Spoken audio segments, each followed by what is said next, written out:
Indonesia kini tengah dilanda cuaca ekstrim. Selama beberapa pekan ini saja, kalau kita lihat di berita-berita dan juga media sosial, peristiwa hujan disertai angin kencang, banjir bandang, bahkan tanah longsor selalu terdengar. Selain karena cuaca ekstrim, fenomena siklon tropis ditengarai jadi penyebab kenapa akhir-akhir ini cuaca di Indonesia sedang tidak bersahabat.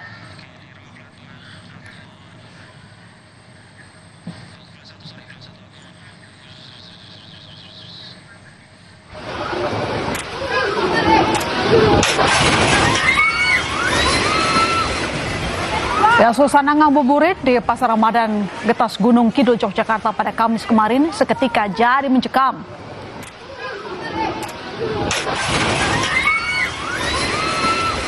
Hujan disertai angin kencang menerjang area ini. Tenda-tenda yang digunakan para penjual berterbangan di sapu angin. Dalam sekejap saja, Pasar Ramadan Getas berubah jadi porak-poranda.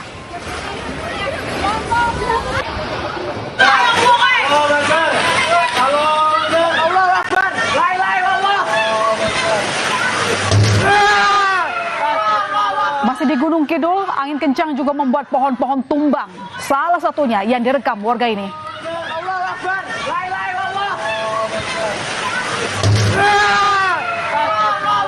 Pohon ini tumbang dan menimpa tiang listrik. Sejumlah warga panik karena percikan api yang ditimbulkan. BPBD DIY menyebut dampak angin kencang yang menerjang Gunung Kidul sekitar 35 rumah warga rusak.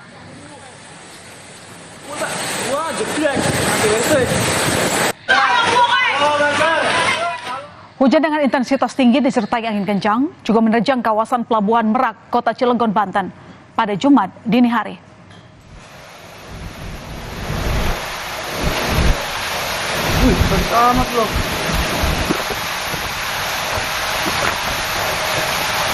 Kencangnya hembusan angin serta tingginya gelombang laut membuat kapal sulit bersandar di dermaga. Akibatnya, operasional dermaga sempat ditutup hingga menimbulkan antrean kendaraan panjang. Pelabuhan baru dioperasikan lagi setelah kondisi cuaca kondusif.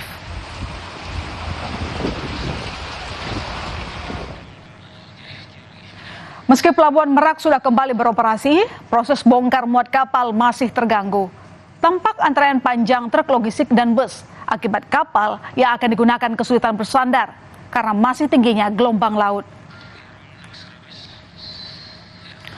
Setelah kemarin Kota Semarang, Jawa Tengah dikepung banjir, hari ini Grobogan juga mengalami nasib serupa dikepung banjir. Tingginya intensitas hujan di Grobogan, Jawa Tengah membuat debit sungai Lusi tinggi.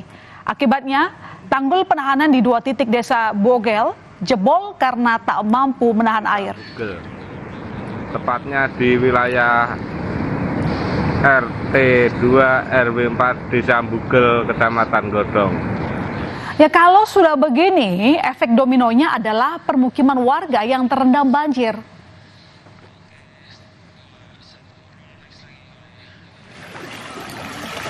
Sebanyak 55 desa yang tersebar di 15 kecamatan di Grobogan, Jawa Tengah terendam banjir. Ketinggian banjir bahkan mencapai 1 meter. Warga pun mulai dievakuasi dengan perahu karet. Tak hanya permukiman, banjir juga membuat akses jalan lumpuh karena tergenang banjir. Bisa dilihat semakin hari semakin tambah daripada banjir kemarin sebelumnya, itu malah lebih parah ini. Dan air naiknya juga cepat Pak ini. Sementara itu di Semarang, Jawa Tengah sempat lumpuh karena terendam banjir 1 meter. Kini banjir di Jalan Raya Pantura Galigawe Semarang pada Jumat sore mulai surut. Sejumlah truk besar mulai beroperasi kembali, namun jalan ini belum bisa dilalui kendaraan kecil lantaran genangan air masih tinggi. Sejumlah truk juga terlihat lebih memilih menunggu air benar surut lalu kembali melanjutkan perjalanan. Musibah banjir memang tengah melanda sejumlah daerah di Indonesia. Bahkan pada Rabu malam lalu, banjir bandang menerjang Desa Wangandoso, Kabupaten Pekalongan, Jawa Tengah. Astagfirullahaladzim, ya Allahu Akbar, Allahu Akbar. Banjir gede, woi. Banjir bandang menerjang desa Wangandoso, Kecamatan Bojong, Pekalongan. Derasnya aliran air membuat sejumlah warga panik. Banjir bandang bahkan menelan korban jiwa. Ibu dan anak meninggal dunia karena hanyut. Banjir yang baru kali pertama terjadi diduga akibat meluapnya penampungan air sebuah perusahaan yang sedang dibangun.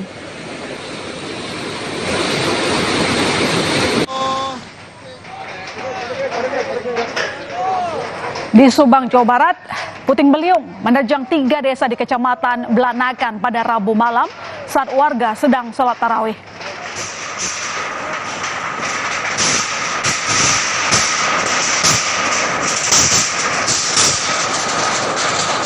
Puluhan rumah rusak diterjang beliung. Warga tak dapat berbuat apa-apa melihat rumahnya rusak.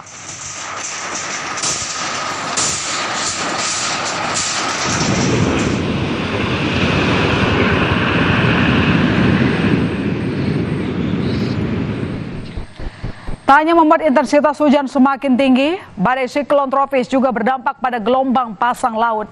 Seperti yang Anda saksikan ini, saudara, gelombang pasang setinggi 3 meter menerjang desa Udiwodowatu, Kecamatan Keo Tengah, Kabupaten Nagekeo, Nusa Tenggara Timur.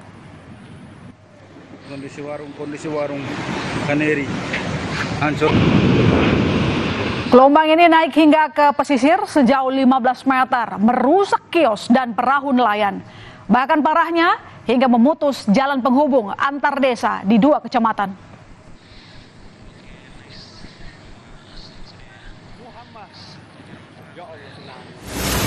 Ya, kita beralih ke musibah tanah longsor yang terjadi di pesisir selatan Sumatera Selatan. Memasuki hari ke-9, tim SAR kembali menemukan korban. Jenazah korban berusia 5 tahun bernama Adira Azahra ditemukan pada jarak 21,8 km dari titik awal terseret longsor. Dan hingga kini, tim SAR masih melakukan pencarian pada 4 korban hilang. Korban 1 orang berhasil ditemukan oleh tim gabungan dan dievakuasi ke Puskesmas. Jadi sampai pukul 13.00 dengan hasil 25 yang meninggal dunia, 4 orang dalam pencarian. Melihat fenomena akhir-akhir ini, BMKG mengimbau masyarakat untuk waspada cuaca ekstrim selama sepekan ke depan. Selain Pulau Jawa, daerah lain berstatus siaga cuaca ekstrim adalah Kalimantan Tengah, Kalimantan Barat, dan Pulau Nusa Tenggara. Potensi curah hujan tinggi merata di seluruh Pulau Jawa akibat munculnya 3 bibit siklon. Dari pantauan kami ada bibit siklon itu di Samudra Hindia ya, ada 3 bibit siklon yang berpotensi untuk menimbulkan gelombang tinggi. Jadi ini secara langsung gelombang tinggi, secara tidak langsung pembentukan awan-awan ini yang akhirnya turun sebagai hujan atau cuaca yang bisa ekstrim. Sedia payung sebelum hujan. Waspada cuaca ekstrim bukan cuma berlaku bagi warga saja, namun juga otoritas daerah juga harus bersiap dengan segala antisipasi dan skenario menghadapi cuaca ekstrim. Jangan sampai ketika cuaca ekstrim melanda, tak ada kesiapan yang berujung kelabakan. Saudara, usai jeda informasi seorang anggota SAR Jayapura tewas akibat terjatuh dari tower saat berupaya menyelamatkan warga. Selengkapnya, berita utama segera kembali.